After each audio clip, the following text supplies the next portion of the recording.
Sheriff, thank you for being here.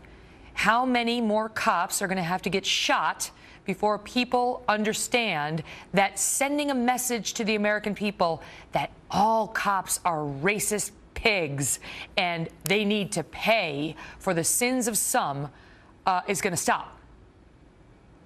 Well, Megan, you know, I said several months ago on your show, as a matter of fact, that war has been declared on the American police officer. Some people thought I was engaging in hyperbole, but as we can see, this assault on the American officer continues. This isn't the first time. It happened in L.A., it happened in San Francisco, excuse me, cops on routine patrol taking sniper fire. It's unfathomable that we've gotten to this point in the United States, but it was my biggest fear when President Obama and Eric Holder, along with Bill de Blasio, trashed the reputation of an entire profession. What do we get today? We get a tweet from the President of the United States after the shooting. Violence against police is unacceptable. Our prayers are with the officers in Missouri. Path to justice is one all of us must travel together. B.O. That might score him point with hipsters, but it's not going over real big with me, and it's not going over real big with the American law enforcement officer. I need the President of the United States and the Attorney General to remind our young black men in these American ghettos that they have an obligation to comply with the law enforcement officer's lawful commands, and that if we want to end these deadly encounters, it's going to be incumbent upon them to stop fighting the police, stop resisting arrest, stop engaging the police in foot pursuits, and stop trying to disarm them. Because when you go engaging in behavior like that with a law enforcement officer, you're headed to a very dark place where it's not going to turn out real well for you. The president's tweet took some pushback on Twitter today. Somebody tweeted out, Mike Brown got a speech and 40 DOJ investigators, 2 police officers get a tweet. And yet, to defend the president and the attorney general, for that matter, in almost every statement they have made from the beginning of this case, they have taken pains to defend law enforcement. Eric Holder pointing out that I think it's his brother is a law enforcement officer. You know, they always acknowledge the sacrifice that law enforcement officers make and the danger to them.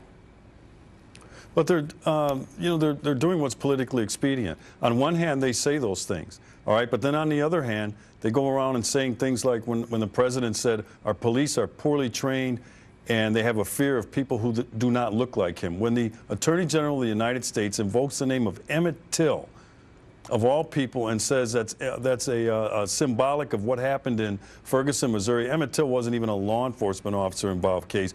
But when they make that sort of those sorts of statements, they are fanning the flames of racial discord, and so they're having it both ways, which is what really bothers me. So I'm not buying when they say today or some of these that it's unacceptable. Of course it's unacceptable. Let me ask you this. Barack Obama took the lazy way out, though, Megan. Just let me finish this quickly. Sure. He took the lazy way out. He issued a tweet. He didn't have the decency to put on a suit and go to the East Room or the Rose Garden and issue a heartfelt condemnation of what's going on in these assaults against officers. Here's my question for you. Do you believe that this is endangering, that this situation is still dangerous for law enforcement officers? Because an NYPD detective, former today, said he believes that officers may be afraid to immediately react the way they're supposed to right now.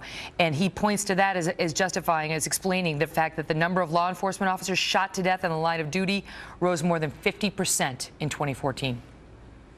Sure, we're at a tipping point with the American law enforcement officer. You know, we have to live in a state of hypervigilance, and we know that. We know we operate in a very dangerous situation every time we put this uniform on.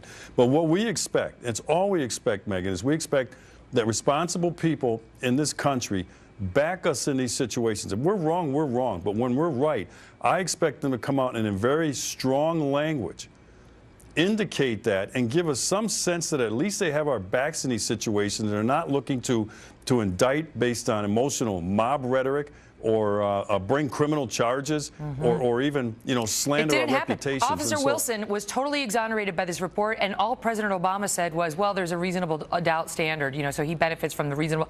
It's like, but his own DOJ's report totally exonerates the officer. All of the investigators found Officer Wilson's account credible, and the accounts of the witnesses against him not credible and not matching up with the forensics or the evidence.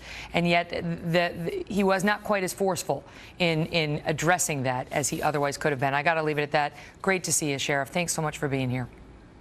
Thank you, Megan.